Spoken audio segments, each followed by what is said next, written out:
Hello, friends of bio. This is for day 4 of your e-learning experience.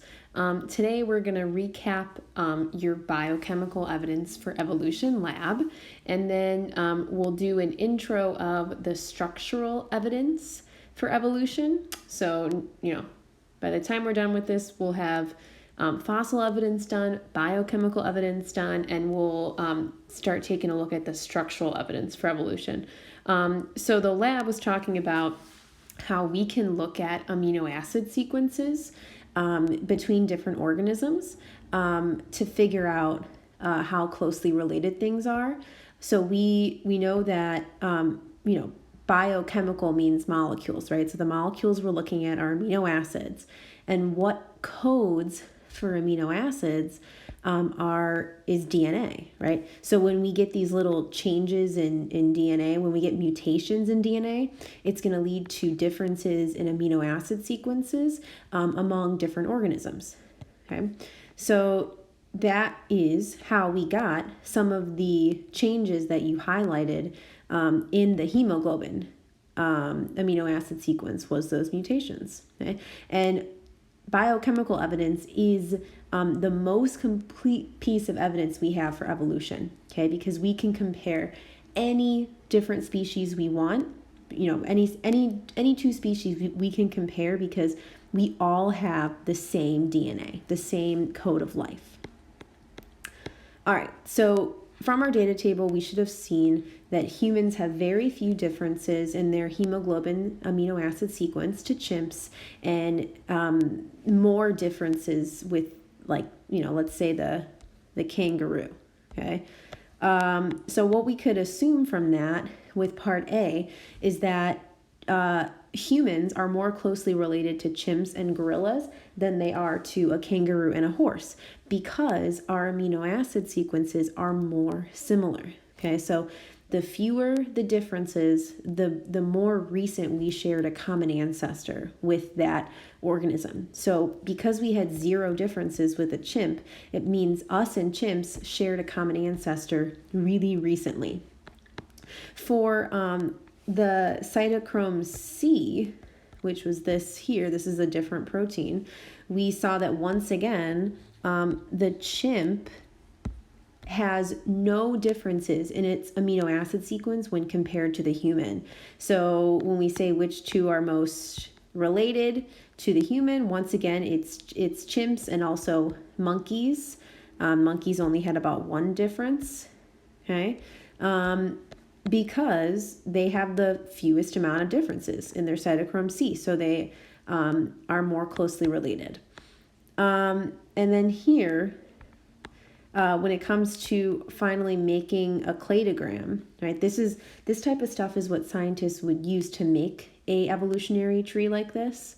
They would say that humans and chimps have the most recent common ancestor here because they had the least differences in their protein sequences. Okay, so from then on, right, we see that kangaroos and humans are most distantly related. Okay, so the fewer the differences, the more closely related 2 organisms are. So moving on from that was biochemical. Now we're going to introduce the structural evidence for evolution. One of them we've already talked about, which it was actually in the pre-lab reading for the biochemical evidence lab. These things called homologous structures. So this would be things like bones. And they're structures that have similar structures, right?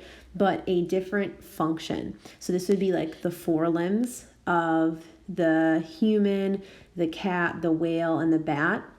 Remember, they have this, if we zoom in, 1 bone, 2 bone, many bone pattern.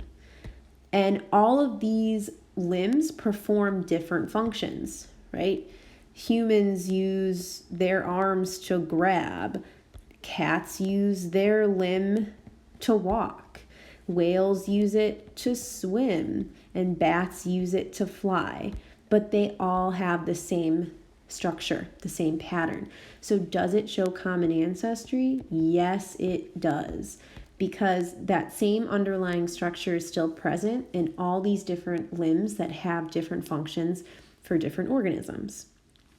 But then we have something called analogous structures, which are the opposite. So analogous structures, they are structures that are similar, that are not similar in structure, but they have the same function. So an example of this would be different wings. So the wings of a moth and a bat and a bird, they all do the same thing. They all fly, okay? But their patterns are different. Okay, so we don't see the one bone, two bone, many bone pattern in all of these here. So like I said, they all fly, but they have different patterns, different structures to them. Okay, so is that evidence for evolution? No. Okay. That's evidence that organisms adapt to their environment, but it's not evidence for a common ancestor that these things all shared. Okay, and then we have vestigial organs, vestigial structures. Those are really interesting because they're physical structures that are like evolutionary leftovers on organisms. So they're there, but they don't actually serve a purpose, or they've lost some of their purpose. And a really good example of that is the leg bones of a whale. So if you look at a whale skeleton, there's actually these tiny little hip bones and tiny little hind leg bones that are still present, because we know that a whale actually descended from a common ancestor that once lived on land. And humans have a lot of vestigial structures as well. Okay.